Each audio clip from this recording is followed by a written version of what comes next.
déjà le 7e épisode du podcast avec un invité exceptionnel. Exceptionnel par sa volonté de suivre son chemin hors des sentiers battus, de vivre l'instant présent et de privilégier une vie d'expérience. Que coûte une vie d'explorateur minimaliste? Quels sont les bienfaits d'un style de vie que l'on choisit? C'est ce que nous allons découvrir avec Alain. Si cet épisode vous plaît, aidez-nous à faire connaître la chaîne pour inspirer plus de personnes. Pour cela, abonnez-vous au podcast, partagez-le, laissez des commentaires ou une évaluation 5 étoiles.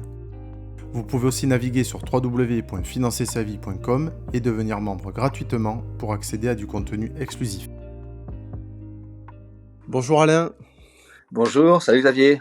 Écoute, je suis ravi de t'accueillir aujourd'hui. Alors comme tu le sais peut-être, le but de ce podcast est de montrer que l'on peut construire son parcours de vie et avec toi, je crois que nous allons être servis. Tu es passé d'ingénieur à aventurier explorateur de 118 pays, si je ne me trompe pas, et il faut que l'on comprenne comment et pourquoi. Alors tu as un mode de vie atypique, ni sédentaire ni nomade, ou alors peut-être les deux à la fois, tu vas nous expliquer ça, mais tu n'es pas pour autant un loup solitaire, puisque tu es proche de ta famille, tu partages beaucoup tes aventures, que ce soit sur les réseaux sociaux ou même en vrai. Alors Alain, est-ce que tu peux te présenter, c'est-à-dire nous présenter ton parcours et ton chemin? Écoute, Xavier, merci d'abord de m'accueillir sur ton podcast. Plaisir. On s'était croisés à la Rune il y a peu de temps, l'ascension de notre montagne préférée au Pays Basque. Exact. Donc je me présente écoute rapidement. Écoute, oui, tu as un peu tout dit. Alors Alain Cailleux, explorateur, aventurier, père de famille. Je suis marié à Soumaya, une Brésilienne, et je suis à une 118 pays que j'ai explorés aujourd'hui de manière minimaliste. Donc je me qualifie comme un explorateur minimaliste dans le sens où je traverse les pays avec très peu de moyens, un petit sac à dos souvent, sans planifier, et en allant à la rencontre des habitants, des cultures, sans préjugés, réellement en ouvrant mon cœur à toutes les possibilités que j'aurai sur le chemin. Donc ça fait plus de 10 ans que j'ai quitté ma vie d'ingénieur. Je suis ingénieur de Peugeot, j'étais ingénieur D'accord. centralien, à l'École de Paris. J'ai déjà eu une vie bien remplie pendant une quinzaine d'années où j'ai exploré le monde grâce à mon travail d'ingénieur. J'ai travaillé en Slovaquie 3 ans, en Espagne 5 ans, au Brésil 3 ans. C'est ça qui m'a... J'avais déjà le goût de l'aventure avant, si tu veux. Je ne suis pas devenu directement un aventurier. Et puis, il y J'imagine. a 10 ans, il y a eu effectivement un virage où j'ai décidé de profiter d'une opportunité pour commencer à valoriser mon temps et à prioriser mes souhaits les plus profonds. Donc mon souhait le plus profond que j'ai découvert au fond de moi, c'était d'explorer le monde, de partir à la découverte de cette planète sur laquelle on n'est qu'un petit élément dans le temps qui m'était Ouais. imparti, qui est un temps limité. Donc c'est ça le point de départ. Ça a été un divorce il y a 10-12 ans qui a fait que j'ai pris ce virage d'aventure. Ça n'a pas été quelque chose de pensé ni de réfléchi. Je t'avoue que j'ai pris des décisions au jour le jour et ça m'a réussi. Bon, jusqu'à maintenant, voilà, j'en suis à 10 ans d'exploration accélérée du monde, 118 pays, ça commence à être une performance, et en prenant peu d'avions, en restant au sol, en marchant, en vélo, en autostop, en bus, en train. Voilà, c'est un Ah peu ouais. ce qui me caractérise, Xavier. D'accord, bah, merci Alain. Alors, j'ai retenu le terme de minimaliste. Tu, mets derrière ça, peu de moyens, donc tu pars avec ton sac à dos et tu as mis en avant aussi pas trop de préparation, en fait, Tu te laisses guider. Alors quand tu pars, tu as quoi? Tu as quand même, tu sais quand tu vas revenir ou même ça, tu sais pas?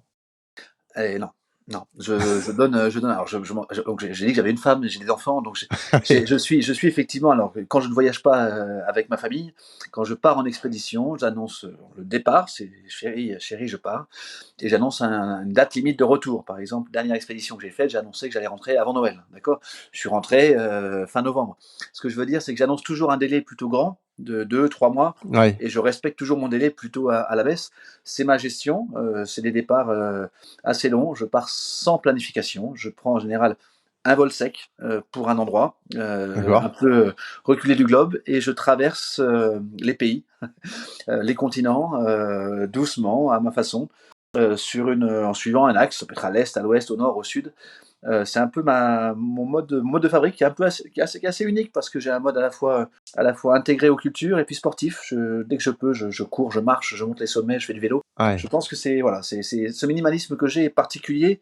Je pense que la minimalisme est une clé de bonheur. C'est-à-dire que j'ai appris en 10 ans que réellement, moins j'emporte, moins j'en ai, mieux je me porte, plus je m'ouvre à ceux qui m'ouvrent leurs portes, plus je suis dépendant de l'autre. C'est-à-dire qu'en ayant peu de choses sur soi, on dépend plus des autres, on a plus besoin d'aller vers l'autre. Et c'est ce qui fait la richesse de ces traversées, de ces voyages, comme je le partage sur les réseaux sociaux. Voilà. Oui, alors c'est ça qui est assez incroyable, c'est que tu pars donc avec, pas d'idées préconçues sur ce que tu vas trouver ni sur ce que tu vas faire. Comment ça s'organise? Tu arrives dans un endroit, c'est quoi les premières actions là? Tu vas au syndicat d'initiative, comme je fais moi ou pas du tout? Écoute, c'est pas débile, sincèrement, tu vois? Il y a pas de règles de base. Alors, je vais donner un peu mes Ouais, recettes parce que c'est vrai qu'il y a beaucoup de gens qui se posent des questions par rapport à ce fameux début d'exploration. Comment chacun peut se lancer là-dedans? Sincèrement, il y a pas grand-chose à faire. Alors, je vous conseille de prendre un billet d'avion sec, de partir à un endroit qui soit inconnu. Alors là, c'est le dernier voyage que j'ai fait, c'est le Kirghizistan. Kirghizistan, Bichkek, capitale du Kirghizistan. Je connaissais rien, je connaissais ni le pays, ni la oui, oui, capitale, ni la culture, ni la religion, ni rien. ouais, Je réserve. La première nuit, quand tu arrives à l'aéroport, c'est bien d'avoir un point de chute. Je sais même pas si je l'avais fait. Mais en général, je réserve la première nuit un dortoir. Tu cherches sur Booking, prends un dortoir. Un dortoir pas cher. À Bichkek, en Kyrgyzstan, ça coûte entre 3 et 5 euros par nuit pour ça avoir va. un lit propre et un petit déj peut-être. Donc tu commences là-dessus, tu trouves un point de Wi-Fi, tu réussis à te déplacer, si possible, à pied depuis l'aéroport ou en autostop jusqu'à la ville. Hop, tu charges le Wi-Fi. Le Wi-Fi, ça donne pas mal d'informations. Tu as effectivement syndicat d'initiative moderne, ça peut être du TripAdvisor, ça peut être un peu Ouais, d'informations sur les différents flux.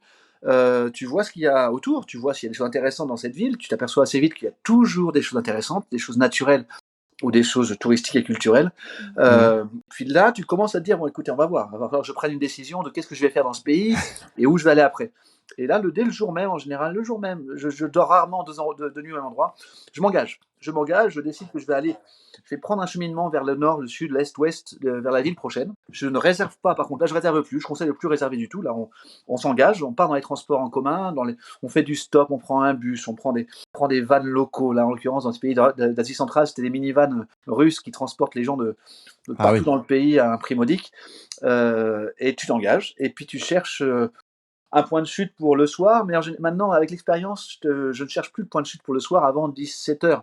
17h. Jusqu'à 17h, je suis pas inquiet, si tu veux. Jusqu'à 17h, ouais, d'accord. je reste ouvert aux propositions des gens qui Ah voyagent oui, avec oui, moi, de croiser quelqu'un en autostop qui me propose de dormir chez lui. Cette liberté de ne pas trop s'engager permet beaucoup de belles rencontres. C'est généralement des plus beaux moments qui ont lieu grâce à cette non-préparation et à cette non-planification. D'accord. Donc voilà, d'accord. c'est réellement la recette, c'est vraiment celle-là. C'est les freins qu'on a sont souvent liés à ce premier pas, ce Et moment où oui, on se dit mais comment moi je pourrais faire comme Alain Cadieux et partir tout seul. Toi Xavier, il n'y a aucune difficulté. Enfin, la difficulté, elle est psychologique, elle est dans la première journée. Une fois qu'on est parti, on s'aperçoit que, première chose, on n'est pas tout seul, d'accord. Même au fin fond de l'Asie centrale, même au fin fond de l'Iran ou de l'Irak, quand j'y suis, je ouais, croise des personnes, des nomades, des cyclistes, des Français, des Européens, quelques-uns. On n'est pas très nombreux, mais on existe, d'accord. Et c'est souvent l'impression qu'on a. Alors, effectivement, je suis un aventurier un peu hors norme en termes d'expédition. Je vais dans les endroits où très peu de oh, gens ont la chance d'aller, oui, oui, mais je suis jamais réellement tout seul. Il y a toujours mmh, du monde, il y a toujours des réponses, des conseils. Les gens qui sont autour de toi, ils ont forcément un trajet. Dès que tu rencontres quelqu'un, il a suivi une route, il a suivi un sentier dans un sens ou dans l'autre, il a traversé l'Asie dans un sens ou dans l'autre. Tu es en dehors des circuits touristiques, tu es sur clairement un mode d'exploration que je fais, qui est un mode d'exploration nomade. Et les nomades, ouais, finalement, il y a quand même quelques routes principales. Tu vois, celle que j'ai suivie pendant 3 mois, c'était la route de la soie. La route de la soie, elle a existé depuis des centaines ouais, bien d'années, voire sûr. des milliers d'années. D'accord. Donc finalement, tu retrouves un petit peu le sens logique des cheminements. C'est une route qui reliait la Chine à la Syrie, d'accord, Mmh. historiquement, qui permettait de transporter de la soie, entre autres, mais qui permettait de transporter de nombreuses denrées diverses et variées, et surtout d'être un vecteur de culture, parce que les personnes qui s'imaginent bien entre la Syrie et la Chine, il y a quand même une palanquée de culture, d'accord. Les Chinois, ils sont Ouais, pas musulmans. non, non, Les ouais. Syriens, et sur le chemin de la Syrie, à l'époque, il y avait des Arméniens, des orthodoxes, des musulmans, des juifs. Il y avait tout qui était sur ce chemin, et ça vivait avec une relative très très bonne cohésion, avec ce chemin de la soie qui permettait de relier tous ces pays avec des gens passionnants, parce que ces voyageurs à l'époque, quand même, c'était des sacrés aventuriers, hein. Je vais te dire, ils n'avaient pas Bah oui, de GPS offline, ils n'avaient pas de choses pour les aider. Ils s'engageaient réellement vers une aventure qui était hors norme. ah, c'est sûr. Et est-ce qu'on est obligé de parler 12 langues pour faire, une Non. exploration comme tu Ah oui, fais? c'est une Non? bonne question. Ah bon, Heu, Je parle plusieurs langues. Je parle 5 ou 6 langues, ouais, mais Ah, quand je même. pratique un sujet mais là, par exemple, dans les pays d'Asie centrale, là, c'est des pays, Kirghizistan, Tadjikistan, Ouzbékistan, Kirghizistan, Kazakhstan, Azerbaïdjan, Géorgie, Arménie, Iran, Irak. Tout ça, c'est des pays on parle très peu anglais et effectivement, la seule langue qui m'a aidé un tout petit peu, c'était mes bases de slovaque. J'ai vécu 3 ans en Slovaquie à Bratislava, donc en parlant slovaque, les gens qui avaient des bases de russe permettaient de communiquer.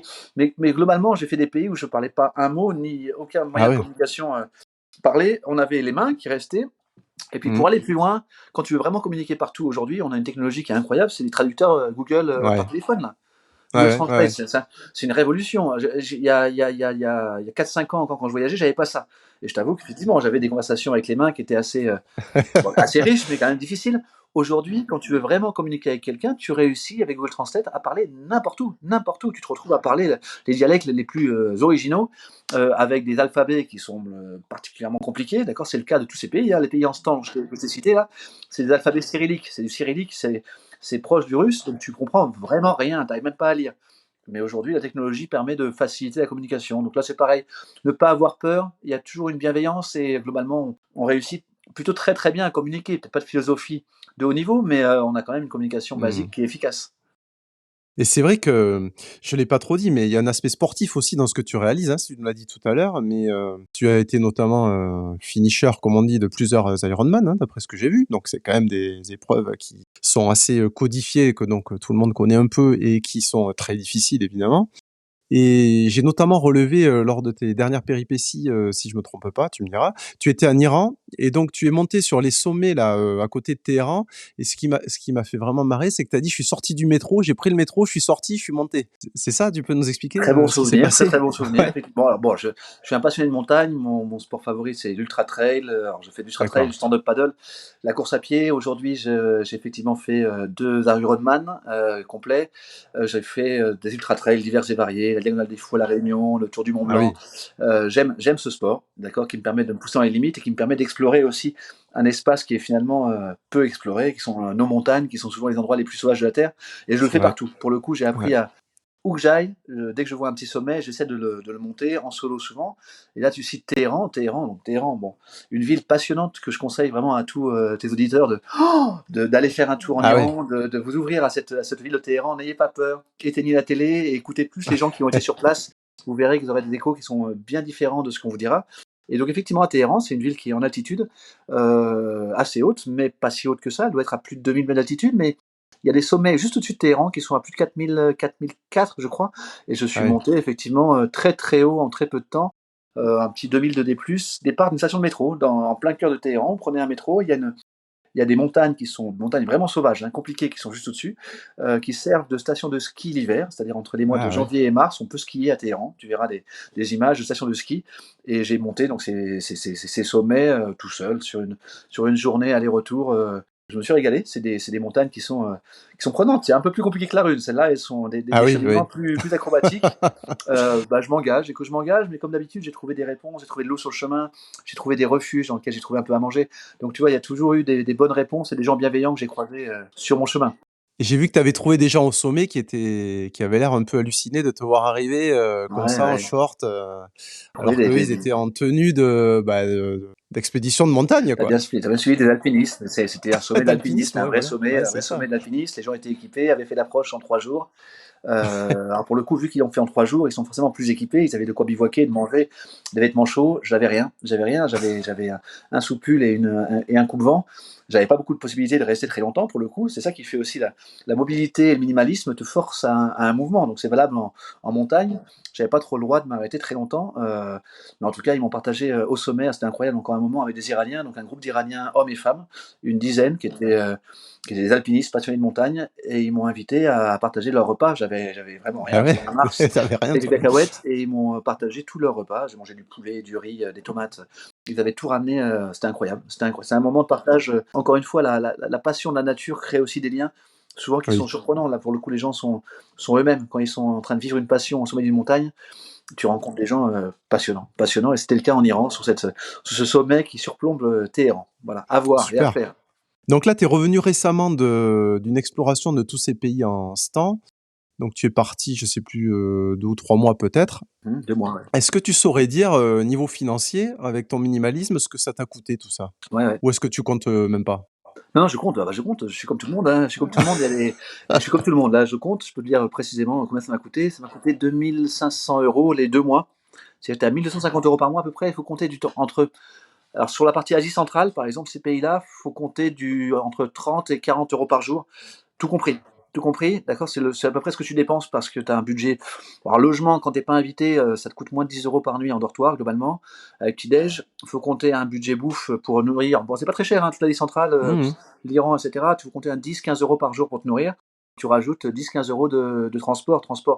Parce que même si on fait du stop, et cetera, parfois il faut prendre des trains, des bus, et il y a quand même une dépense, même si le budget de transport dans ces pays-là, tu peux prendre tes calculs européens et diviser par 4 ou 5. C'est-à-dire que les 100 kilomètres de bus, ça te coûte moins d'1 euro. Le train, ça te coûte moins de 20 centimes d'euros les 100 kilomètres. Donc tu vois, donc il y a moyen. Voilà, l'Asie centrale est une très très belle région pour les backpackers qui veulent faire voyager. Vous retenez à peu près l'ordre de grandeur, d'accord? C'est entre 10 et 40 € par jour. Tu calcules, tu verras, ça fera du 1 200, 1 300 € par mois. Voilà ce que Mmh. coûte une expédition minimaliste, réellement, d'accord? Tu rajoutes là-dessus le billet d'avion que j'ai payé pour faire un Biarritz-Bichrek, qui était à 250 €. Et Ouais. voilà le budget réel qu'il faut pour faire cette aventure qui, pour moi, encore une fois, c'était peut-être la 20e ou la 30e, et je l'ai ressenti comme la plus belle aventure de ma vie. Je me suis dit, Ouais. oh, mais c'était à faire, c'était à faire, c'était à faire. C'est incroyable. Pour 2 500 €, alors, on est loin des budgets que dépensent les gens pour faire des vacances au ski, pour faire des vacances all inclusive, et cetera. J'insiste là-dessus, il y a moyen d'avoir C'est sûr. des expériences hors du commun avec ce minimalisme. C'est quelque chose qui, voilà, il faut un peu d'argent, mais finalement, quand tu réfléchiras, tu diras que dans ceux qui est autour de nous, il y a peut-être pas mal de monde qui peut se l'offrir, cet engagement. La plus grande richesse qu'on a, c'est le temps. C'est réussir à se libérer du temps. C'est ça la partie la plus difficile parfois. Oui, tu l'as dit tout à l'heure, valoriser mon temps, tu as dit. D'ailleurs, si j'ai bien compris, c'est peut-être ce qui t'a poussé à changer de vie il y a donc, 10-12 ans.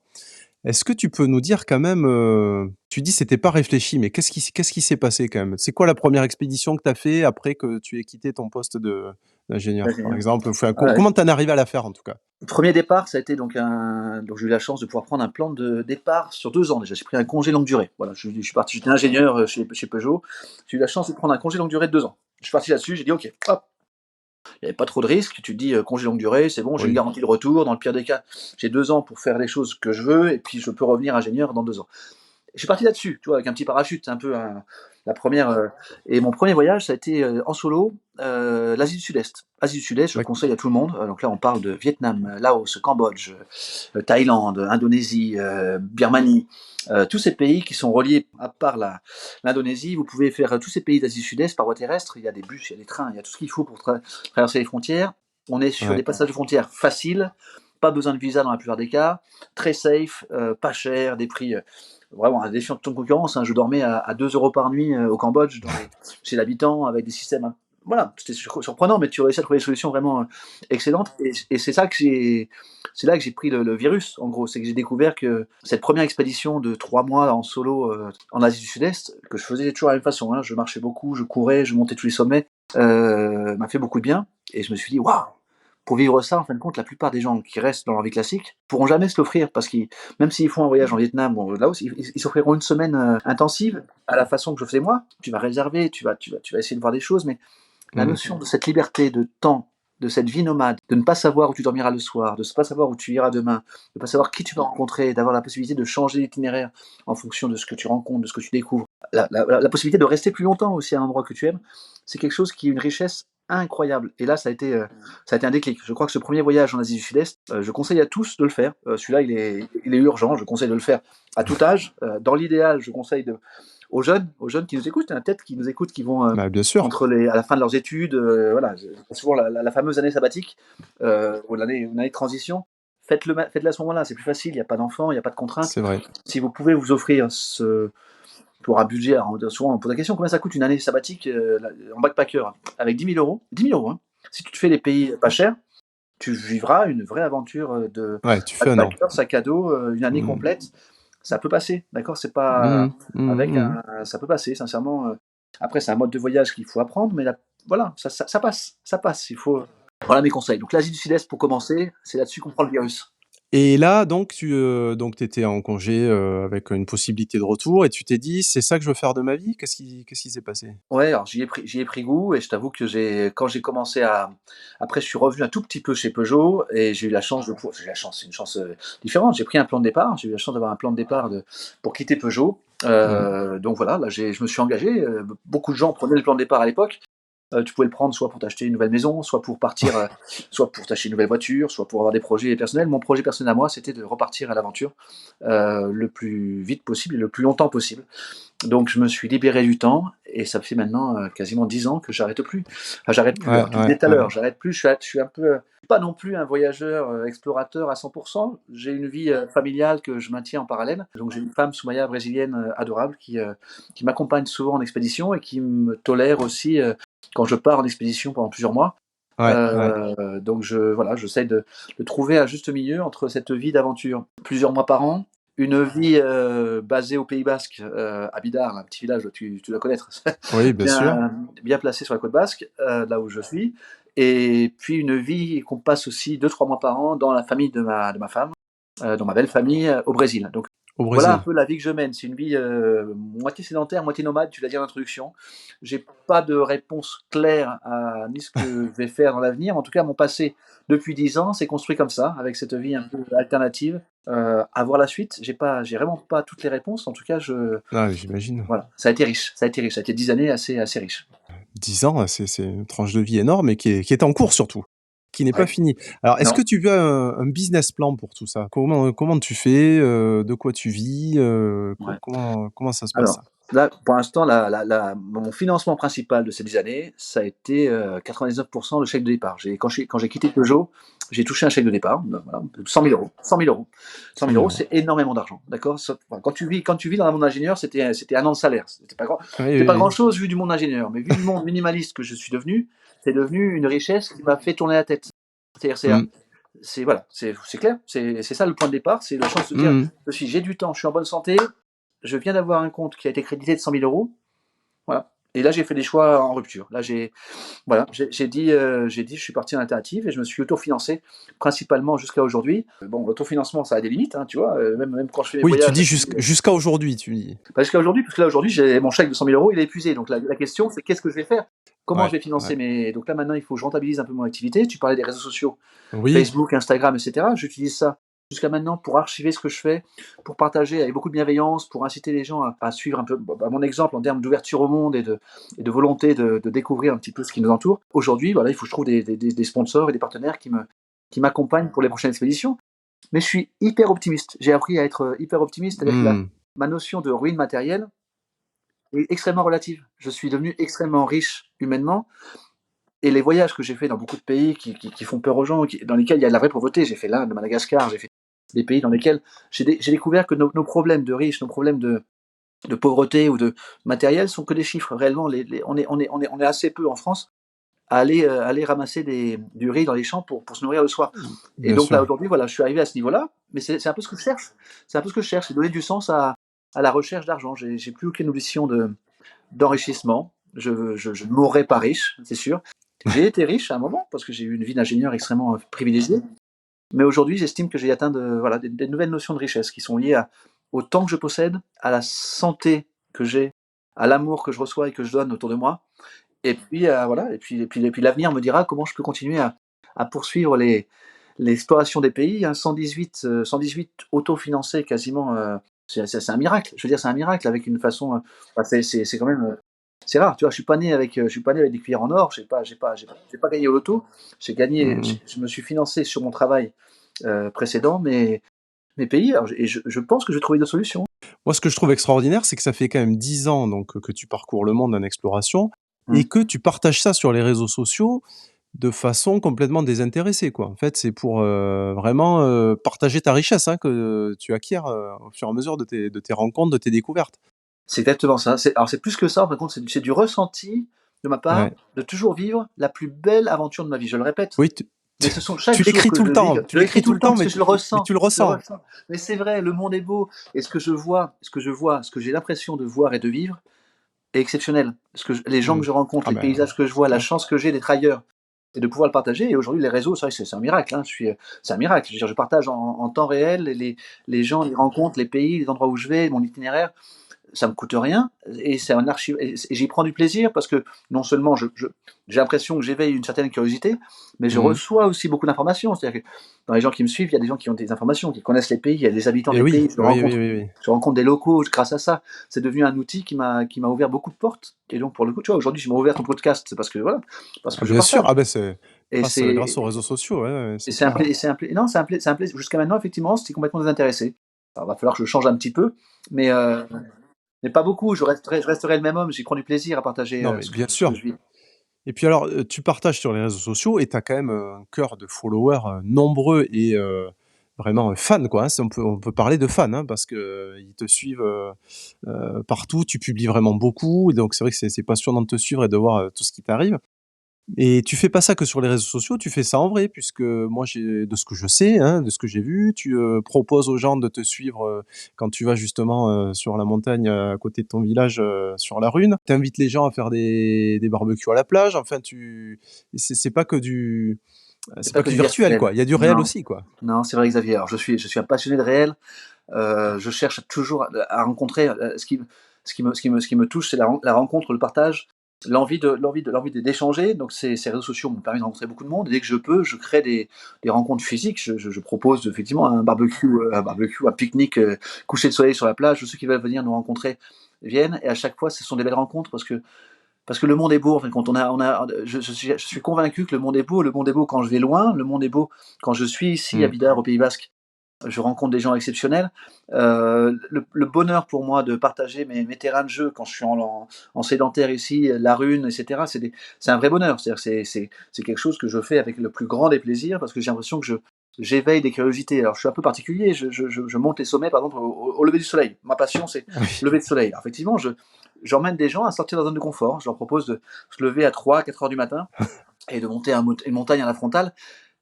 C'est devenu quelque chose de naturel pour moi. Je sais très bien que ça l'est pas pour 99% des gens. C'est-à-dire que partir de nuit sur un sentier, etc., c'est quelque chose effectivement qui mérite un accompagnement la première fois, même si je pense que c'est une très très bonne action à répéter après en Oui, oui, solo. Mais, oui. mais je suis heureux de déclencher un petit peu des envies, des curiosités. Et tu parlais de ces fans, bon nombre de ces fans sont devenus des amis profonds parce que je reçois beaucoup de bienveillance sur les réseaux. Mmh. Euh, j'ai l'impression qu'on m'attribue des capacités à montrer une vision différente du monde. Je ne fais que montrer la vision que j'observe, que j'essaie de ne pas juger. Je transmets sans jugement ce que je vois. Mais ce qui est intéressant, c'est de voir qu'effectivement, même moi, je me rends compte des contrastes qu'il y a entre les images que je reçois par la télévision quand je la regardais, le journal de 20 heures, les médias, etc. Et ce que je peux voir en réalité, qui est souvent bien plus beau que qu'on nous montre. On nous montre que du négatif. C'est vrai. Je dis pas que ça n'existe pas, ce qu'on montre à la télé, je dis juste que c'est une fraction minime de ce qui existe dans le monde. Et c'est Mmh mh. souvent une façon de montrer le monde qui est en opposition, les pays en opposition, les blocs en opposition, alors que les hommes que je rencontre de par le monde, j'en suis à 118 pays, tu pourras me dire: «Ah, t'as pas tout vu, machin», etc. Je commence à avoir vu quand même pas mal de pays qui sont souvent décriés, que ce soit en Afrique, en Asie, en Asie centrale. Et pourtant, j'y ai pris à chaque fois une claque avec la gentillesse, la bienveillance des gens, l'accueil, les portes se sont toujours ouvertes. Mmh. Et voilà, et c'était, voilà, donc je ne peux que conseiller encore une fois d'aller voir les pays, d'aller sur place pour se faire un point de vue et surtout, surtout de ne pas se limiter à ce que vous passent les médias ou les Ouais. ouais, ouais, bon, voilà. Tu Non, mais penses ça, quoi? Toi, c'est clair et puis, ben, vas-y. moi, je suis d'accord avec toi et puis, surtout, moi, ce que je trouve intéressant, c'est dans ce que tu dis, toi, tu explores des pays. Voilà. Moi, je peux partir en week-end, à Barcelone, par exemple. Je suis allé à Barcelone, mais je peux pas dire que j'ai exploré l'Espagne. J'aurais vu une partie, une grande ville telle qu'on peut les voir, en France ou ailleurs en Europe et peut-être j'aurais pas appris grand-chose à part que ça va être sympa d'avoir entendu parler espagnol. Toi, on sent que c'est beaucoup plus profond parce que tu prends le temps de le faire et tu as vraiment envie de découvrir et de comprendre ce qui se passe, là où tu vas. Et après, moi, clairement, moi, je suis comme toi. Ça fait maintenant, quasiment 20 ans que j'ai plus de télé. Ça veut pas dire que je sais pas ce qui se passe, hein, je le sais, mais je vais le chercher, je suis sélectif et puis, j'essaye de pas, me remplir la tête de choses négatives. En effet, je le raconte parfois, mais les seules fois où j'ai la télé, c'est, quand je vais, à l'hôtel, ce qui est assez rare, mais qui m'arrive de temps en temps Bah, là, il y a que ça à faire. Des fois, j'allume la télé et quand on regarde les chaînes d'information continue, quand l'information négative, je l'ai vue 6 fois, l'image négative, je l'ai vue 6 fois dans la demi-heure, on voit bien que c'est dangereux pour rester, sain d'esprit, quoi, hein. Enfin bon, il faut il faut faire autre chose, quoi. C'est déprimant, c'est déprimant, c'est Ah déprimant. oui, oui, complètement. Je vais te raconter un truc, tiens, que tu vois, alors l'Iran, un des pays que j'ai exploré dans mon dernier trip là, l'Iran. L'Iran, c'est un pays passionnant que je ne peux que conseiller à tous, et je le dis et je l'assume, d'aller voir ce pays, d'aller voir ses habitants, d'aller voir cette culture perse qui est incroyable, d'avoir la beauté des paysages et des villes iraniennes. Il faut y aller. Et pourtant, ce que je te dis là, c'est en profonde opposition avec tout ce qui pourra être dit par les médias et par le gouvernement français. Aujourd'hui, je vais dire un petit secret. Quand je suis arrivé en Ah, Iran, le allez, premier jour où je suis arrivé en Iran, j'ai reçu un message formel de l'ambassade de France à Téhéran qui m'a écrit un message me demandant de quitter immédiatement par le premier vol possible l'Iran. c'est D'accord. incroyable. Ça, je l'ai raconté à personne. Tu vois, c'est Ah, c'est voilà. incroyable. Par Instagram, machin, il me contacte, il m'envoie un message, Alain Cailleux, machin, etc. On a vu que vous étiez en Iran, prenez immédiatement le premier vol pour partir. Pourquoi? Alors, le positionnement du gouvernement français en ce moment en Iran, effectivement, c'est de déconseiller à tous les citoyens français de venir en Iran en disant que c'est un pays extrêmement dangereux, parce que le gouvernement iranien ferait une politique de prise d'otage des Européens. D'accord. Voilà, Ouais, l'argument. ouais. Bon, je suis resté sur place. Au début, tu étais mort de trouille, tu étais français, je suis quand même français, tu as un message de ton gouvernement qui te dit Monsieur Cailleux, Oui. cassez-vous. Voilà, donc j'ai fait le mort et je suis resté plus de 3 semaines en Iran. Mon retour d'expérience, c'est que l'Iran, c'est le pays le plus safe, c'est un des pays les plus sûrs dans lequel j'ai été au monde. Alors, mon explication, avec du recul, maintenant je te donne mon explication. C'est toujours pareil. J'ai pas une connaissance globale du monde, mais j'apprends beaucoup sur place. Je deviens un expert en géographie par mes modes de voyage, et je deviens pas un expert en politique, mais je commence à avoir une vision politique un peu plus détachée de l'actualité. Donc, Ouais. en Iran, l'Iran aujourd'hui, touristiquement, il y a effectivement plus d'Européens parce que les Européens les pays européens, pour suivre les Américains, ont boycotté l'Iran pour des raisons au début de la crise sur la partie nucléaire iranien. D'accord, les Iraniens Ouais. continuent à développer la bombe nucléaire donc aux grandes dames du bloc de l'Ouest, donc ça ne leur plaît pas, donc on a commencé à boycotter. Et puis aujourd'hui, il y a toute l'histoire des mouvements révolutionnaires et puis des droits des femmes sur le port du voile qui ont alimenté une certaine tension entre le bloc européen, le bloc Ouest, et puis ce bloc du mal considéré par le. Dans les faits, l'Iran aujourd'hui est un pays hyper touristique. Il ne faut pas penser qu'il n'y a pas de touristes en Iran. Il y a des millions et des millions de Chinois et de Russes qui Ouais, explorent ouais. l'Iran dans tous les sens, d'accord. Dans tous les sens. C'est-à-dire que dire que c'est dangereux, c'est pas dangereux. Des Chinois et des Russes, en toute sécurité, qui explorent l'Iran, il y en a plein, d'accord. La réalité du danger, effectivement, c'est la partie espionnage et politique. J'insiste là-dessus. Si tu ne vas pas en Iran pour faire ni de l'espionnage ni de la politique, franchement, tu n'as aucun danger. Voilà, c'était mon message aujourd'hui. N'allez pas en Iran pour faire ni de la politique ni de l'espionnage. Faites-le comme j'ai toujours fait dans tous les pays. Allez-y de manière neutre. Observez, rencontrez, faites-vous un point de vue et écoutez les gens. Et vous allez voir, vous allez avoir une vision beaucoup plus réelle de ce pays. Voilà, qui est pas du tout. C'est le pays le plus safe du monde. Je choque. C'est L'Iran, incroyable c'est incroyable. et tu as dit que tu étais français pourtant là-bas, hein? Tu as pas caché, Ah, j'ai jamais caché, ta je nationalité? Tu cache ni pouvais pas, mes de toute façon tu as origines. le passeport, tu as Non, non, sur le passeport, ni mes origines culturelles, ni mes origines religieuses. Je suis de formation catholique, je suis plus pratiquant aujourd'hui, mais je le dis aussi en toute transparence. L'Iran est un pays mmh, dans lequel il y a une profonde tolérance et amour de toutes les cultures. En Iran, par exemple, la relation avec la France est une relation historique. 40% du parc automobile iranien, ce sont des Peugeot, des ah voitures oui, Peugeot, d'accord. ah oui, ils, oui, ils sont ouais. fans, ils sont fans des marques françaises. Ils sont fans de la culture française. Alors, on a une histoire effectivement, il y avait le Shah d'Iran qui était un francophone à l'époque, qui était avant les mollahs, etc. Voilà, le pays est resté profondément attaché à la culture européenne. C'est un pays qui ne demande qu'à s'ouvrir au monde, d'accord. On n'est pas sur un pays qui s'est refermé sur lui-même. Et, et oui, non, voilà, il n'y a pas de danger majeur. Où que j'ai été, j'ai jamais rien menti, ni sur mon trajet, ni sur ma culture. Ouais, Non, ouais. non, après, il y a des questions qui se posent. Quand tu vois mon itinéraire, parfois mon passeport, il parle quand même de beaucoup de choses. Par exemple, en Iran, Oui, une c'est des ça. choses que j'avais fait, c'est que j'étais parti avant en Israël. D'accord. On ne peut, en théorie, pas rentrer en Iran. Si tu es passé en Israël avant, c'est quand même pas toujours très bien vu. Ben, voilà, j'ai dû expliquer, j'ai expliqué au service secret aérien. J'aurais dit, écoutez, oui, non, non, j'ai bien été en Israël, j'étais en Palestine aussi. J'ai traversé ces pays-là, j'explore le monde, je veux voir tous les pays du monde. Voilà. Et puis j'ai senti une certaine tolérance réellement. J'ai pas senti de danger. majeur. Et on t'a jamais pris pour un espion, en Iran ou ailleurs? Bah, écoute, non, heureusement, parce qu'effectivement, en Iran, je pense que si j'avais été pris pour un Ouais. espion, je serais pas là à te parler aujourd'hui, d'accord? Réellement, réellement, réellement. Donc là, mais non, non, non, non. Non, non, ouais, Je ouais. suis quand même assez minimaliste, si tu veux. Je même pas de drone, j'ai pas grand chose. On voit mon itinéraire qui est plutôt un itinéraire.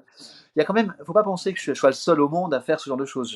On n'est pas beaucoup de Français à faire mon genre de déplacement, mais je croise du monde. Je croise des cyclistes qui font des parcours incroyables, qui partent de France, qui vont jusqu'au Japon. Je croise des cyclistes européens, des cyclistes arabes, des cyclistes russes.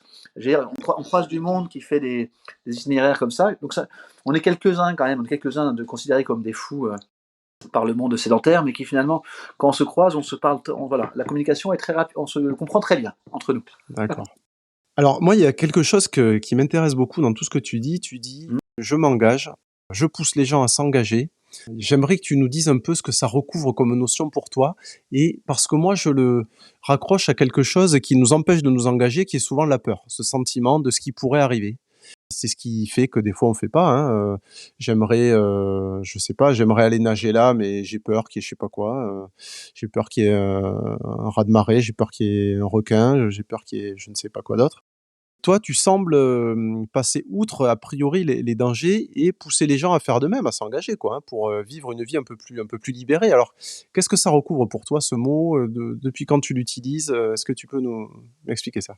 Ouais, ouais, ça fait des années que j'utilise. Alors, s'engager, tu as tout compris. Enfin, c'est affronter ses peurs.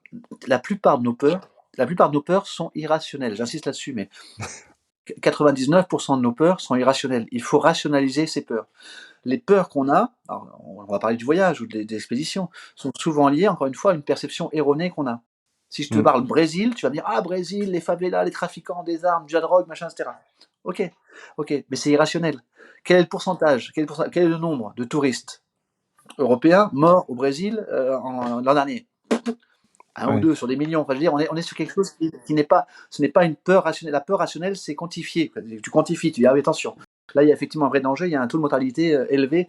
Voilà, ça, c'est des chiffres qui me touchent. Mais sinon, Mmh. tout ce qui est média, tout ce qui est micros-événements qui te marquent ton esprit, te donne des peurs souvent irrationnelles.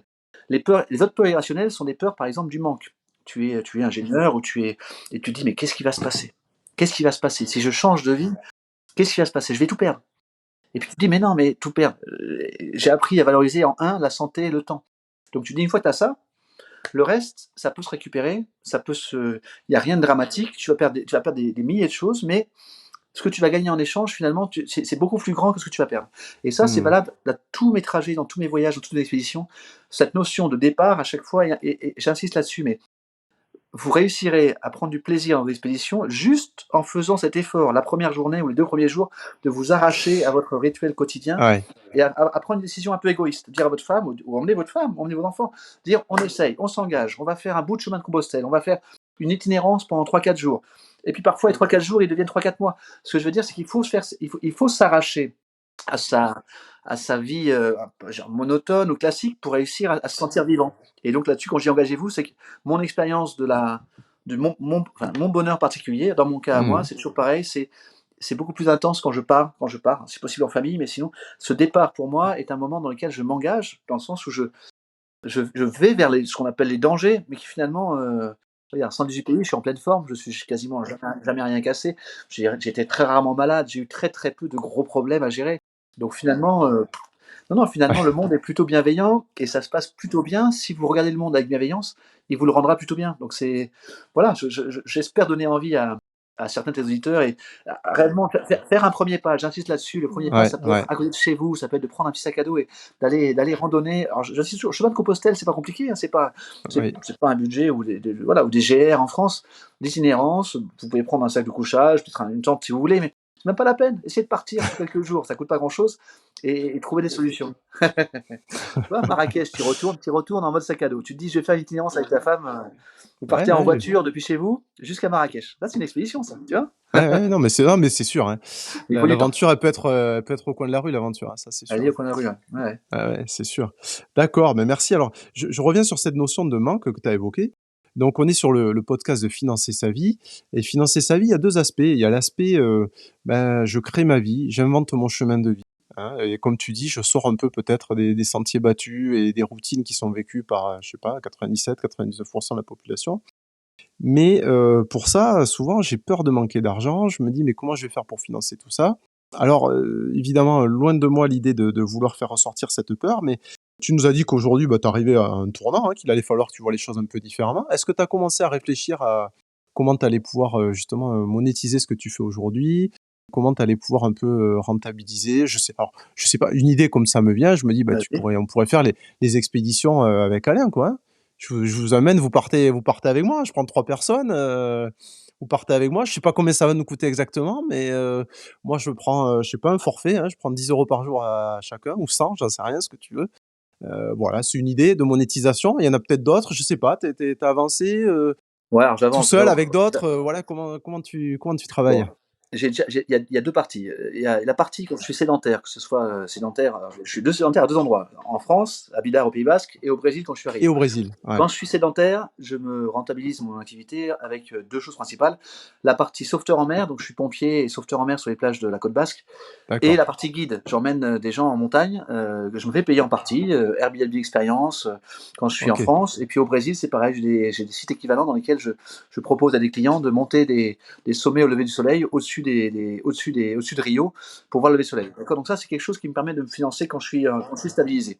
Jusqu'à maintenant, toute la partie, expédition, donc plusieurs Ouais, mois par an, c'était autofinancé effectivement et je le faisais. J'aime cette liberté de voilà, d'avoir bien zéro sûr, oui. contrainte. Mais ta Ah oui, oui, tu proposition, fais ça fait un comme bout de tu temps que veux, j'y quand pense. tu veux. Ouais, Exactement. ouais, ah Maintenant, oui, mon idée, c'est de ouais, proposer des séjours sportifs. Alors, soit trouver ah des ouais, sponsors. Des sponsors, clairement, qui veulent associer leur image sportive ou leur image d'ouverture au monde avec mes aventures. Donc, ça serait le plus simple pour maintenir mon indépendance. C'est pas que j'aime pas être avec des gens, mais ce mode de déplacement que j'ai et cette ouverture au monde quand je suis tout seul est unique. mmh.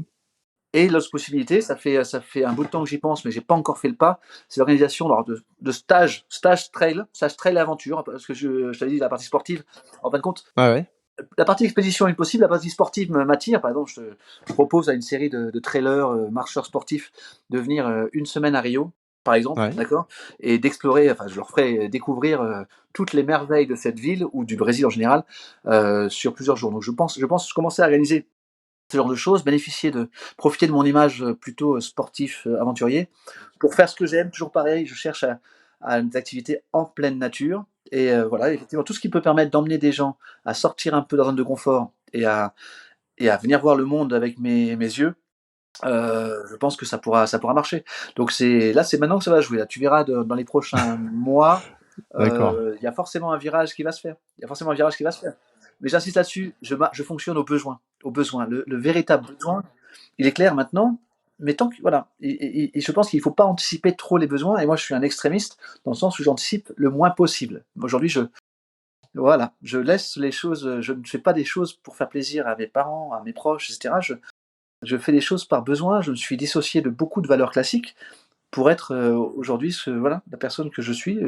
Voilà, je dis pas que j'ai la bonne réponse, parce qu'il y a plein de conséquences, il y a plein de problèmes liés à ça, etc. Mais j'ai aucun regret. Si tu me demandes aujourd'hui, est-ce que j'ai Ouais. le moindre regret de tous mes choix, j'en ai aucun regret de tous les choix que j'ai pu faire en rupture depuis 10 ans. Voilà. Et pourtant, Mmh, voilà, mmh. je me suis mis en danger et je suis un peu en danger aujourd'hui, mais c'est un danger hyper relatif. Quel danger? Non, sur du danger classique, danger social, danger économique, danger D'accord. d'être réellement d'être en dehors des clous. Mais c'est pas, mais bon, je suis plutôt quelqu'un de raisonné et posé, et j'ai toujours l'impression que je peux revenir. Je suis Oui. toujours borderline, mais je ne suis dans la situation que je suis que par mes décisions. Je suis le seul responsable de ce qui m'est arrivé. C'est ce que je veux dire. Si vraiment ça va Complètement, ouais. pas, je veux dire, le mec, il peut toujours se retourner et se mettre à trouver un travail lambda, normal, même manuel. Je suis ingénieur d'une grande école, mais j'ai plus du tout d'ambition classique. Si tu veux. J'ai aucun état d'âme, j'ai aucun problème. Le fait d'avoir enterré toute forme d'ambition classique fait que finalement, je m'inquiète pas. Dans le pire des cas, trouver un travail alimentaire, je le trouverai. Mais si je peux continuer à faire ce que je rêve, c'est-à-dire d'explorer tout ce monde. Il y a 194 pays ONU au monde. J'ai commencé à compter que cette année. Je comptais pas avant. Je partais en expédition. Mais c'est un indicateur. C'est un indicateur. J'en suis à 118. J'ai 45 ans. Alors Ouais. Xavier, j'ai 45 ans. La plus Moi belle aussi. partie de ma vie, elle est passée toi aussi. C'est un âge merveilleux, mais on est vieux. Enfin, on est vieux. La partie de la bonne santé qu'on a, elle s'écoule assez vite, d'accord? Les chances qu'on soit en bonne santé à 60 ans sont plus basses. Les chances Bien qu'on ait sûr. ce dynamisme, et cetera, c'est maintenant que je l'ai. Et voilà, mon cœur, il est aujourd'hui clairement à poursuivre. Il me reste 80 pays à explorer. C'est pas l'objectif, c'est un objectif qui est un indicateur intéressant parce que la notion de pays, c'est pas forcément important en soi. Que si tu me demandes ce que j'ai fait plein de choses qui comptent pas dans les pays. J'ai les îles Canaries, toutes les îles du monde, le Cap-Vert, ça, c'est pas des pays en fin de compte. Les Canaries, ça fait partie de l'Espagne, le Brésil. J'ai fait tous les États du Brésil pendant des mois et des mois. Ça compte pas, mais c'est pas grave. L'indicateur pays, il peut peut-être toucher des gens dans le sens où voilà, des Français qui ont découvert réellement, qui ont exploré l'intégralité du monde, on n'est pas très nombreux. 118, déjà, je suis pas mal. Mais voilà, donc mon cœur, il a encore plein d'envie de découverte, et je vais tout faire pour y arriver. Je vais tout faire pour y arriver. Ma priorité, mon ambition n'est pas de terminer riche avec une grosse maison, mais de J'ai bien continuer à compris. avoir cette expérience. Voilà. Alors, c'est pas facile, hein, parce que tu vis en société, parce que tu as une femme qui n'a pas forcément les mêmes rêves que toi. Ouais, ah ouais, Et oui, qui oui, bah, doit. c'est pas Eh évident, ouais. oui, eh oui, eh oui, faut trouver des compromis, mais c'est. Ouais, ouais, c'est des Parce que compromis. tu es dans le système et parfois à côté du système. Je Le suis dans le système, ça veut système. rien dire, hein, mais bon, Non, dans le système, mais forcément, quand tu es père de famille. Si tu me demandes, alors, pour être extrémiste, si tu me demandes à un niveau perso, si j'avais une marge complète sur mes enfants, je partirais ouais, avec mes 3 enfants. Je serais ouais, nomade avec 3 enfants, on trouverait une solution, je scolariserais. ouais. Je suis assez alternatif jusqu'aux 18 ans quasiment. J'estime qu'on pourrait quasiment avoir une vie de nomade avec 3 enfants, et ce serait aussi riche que. Faudrait que tu vois le film. Il y a un film qui s'appelle Capitaine, j'ai oublié son nom. Un père de famille qui fait une éducation un peu alternative. Voilà. Mes enfants, évidemment, ils ont des mamans, et je peux pas prendre les enfants avec moi. Mais mon rêve profond et ma sensation, c'est qu'il y a plein de solutions alternatives, même en mode nomade.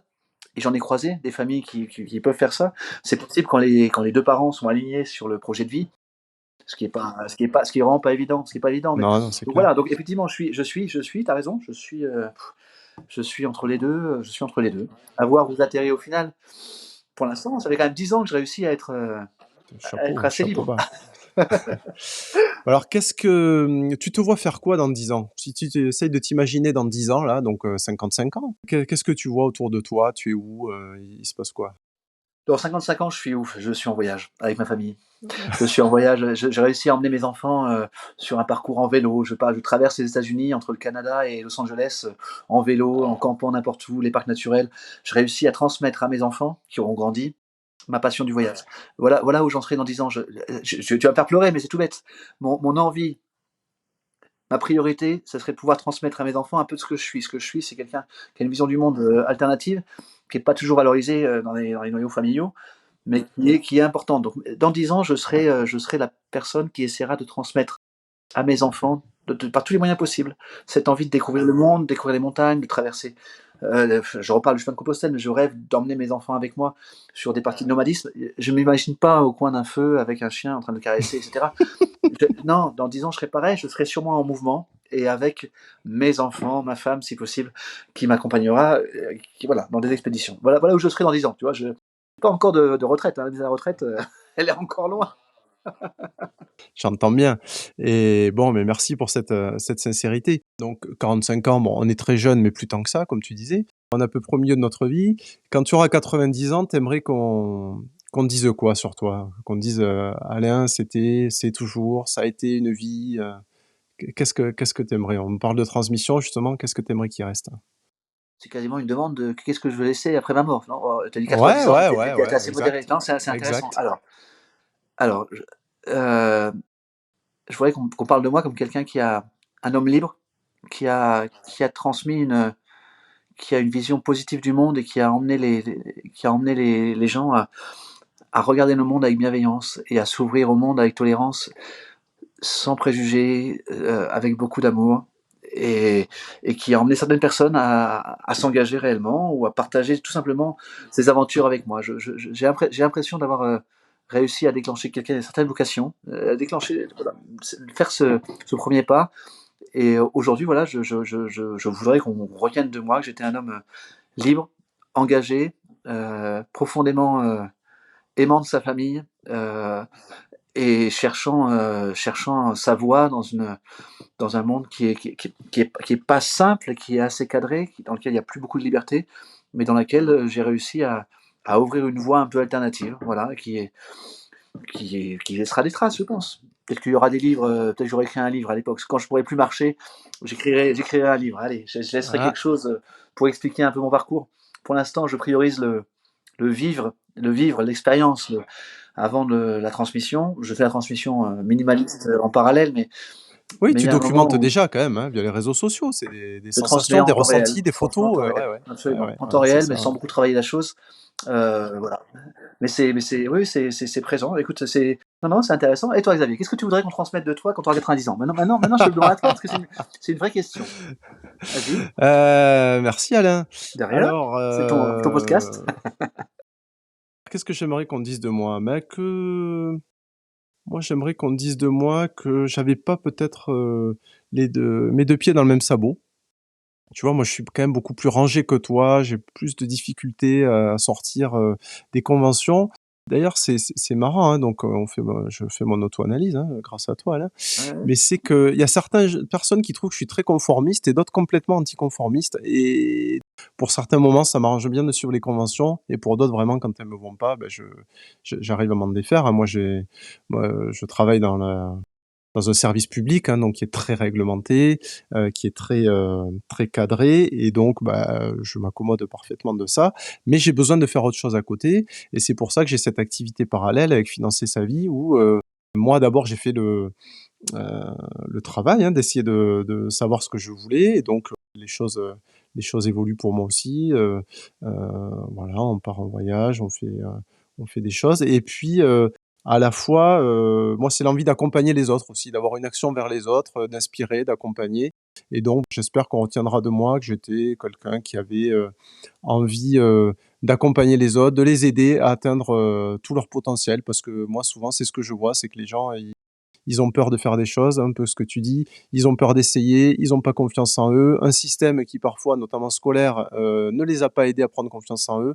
Et donc, ben, moi, si je peux leur dire que certaines choses sont possibles, ça va pas être les mêmes que toi, hein. Moi, ça va être notamment au niveau du sport. Il y en a qui disent, par exemple, au tennis, je suis nul, je joue un peu au tennis. Je dis, bah non, t'es pas nul, mais tu vas voir que si tu prends le temps de faire les choses et si ça te plaît, si c'est fait avec passion, ben, tu deviendras bon. Et puis, être bon pour toi, c'est peut-être pas la même chose qu'être bon pour un autre, et Mhm. que, ben voilà, on est là chacun pour essayer de faire de notre mieux et puis de prendre du bon temps. T'es la transmission, tu vois, Voilà. Ouais, ouais, ouais. on devient des vieux sages à 45 ans. Je sais pas si tu vois, mais tu vois, on dit pas qu'on veut qu'on retienne de nous qu'on a réussi une carrière, ou qu'on a réussi à acheter un gros truc, ou on veut la transmission. Ouais, Je c'est pense qu'on devient clair. des vieux sages. Tu vois, 45 ans, la transmission, transmettre, laisser une trace aux générations futures ou à des gens qu'on a touché l'âme. Ouais, bah, on Exactement. se Il y a comprend. beaucoup de ça. Il y a beaucoup de ça. Les Bon, vieux sages. mais merci Alain. Ça fait un C'était plaisir, super. Xavier. Bah Merci écoute, hein. d'avoir retourné l'interview à la fin. Donc Tu vois que je c'est pouvais te surprendre atypique, moi c'était aussi. sympa. Ben ouais, bien sûr. Ça fait réfléchir. Maintenant, parce que tu m'as touché, tes questions m'ont touché. Ah, C'est bon, forcément bah, quand on écoute. parle de transmission et de ce que tu veux transmettre, ça te ramène à qui tu es, à ton rôle. La société est peu importante, mais tu te ramènes dans ton rôle de père, de mari, d'ami, de coach. Et forcément, moi, quand tu me parles de qu'est-ce que je veux transmettre, je pense tout de suite avec pour l'enfant. J'ai Axel, Lumaya qui sont en Espagne, j'ai Théo qui est ici avec moi en France et au Brésil. Mes enfants, clairement, alors c'est plus que ton sang, c'est quelque chose, c'est un prolongement de toi sur lequel tu veux rester, tu veux laisser une trace. Mais après, voilà, après c'est plutôt plus ouvert que ça. C'est vraiment laisser une trace humaine et plutôt dans l'âme de certaines personnes, ouais, j'espère. Exactement.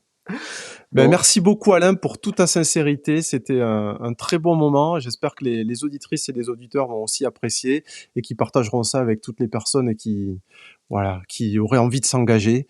Et tu es déjà une source d'inspiration pour beaucoup, et je pense que ça va encore continuer. Et tant mieux pour toi et pour les autres. engagez-vous, le monde est beau, allez-y, Voilà, foncez. Pardon, c'est Xavier. entendu. Merci Alain, au Merci plaisir. Xavier. Allez, À ciao. bientôt Merci en vrai, beaucoup. j'espère, hein. Ah, très vite à la rue ou Ouais, ailleurs. bien Ouais, ce sera sûr. avec grand plaisir. Ouais, Ou un c'est pique-nique sur la clair. plage. Tu es le bienvenu, Xavier. Ciao, Salut. merci.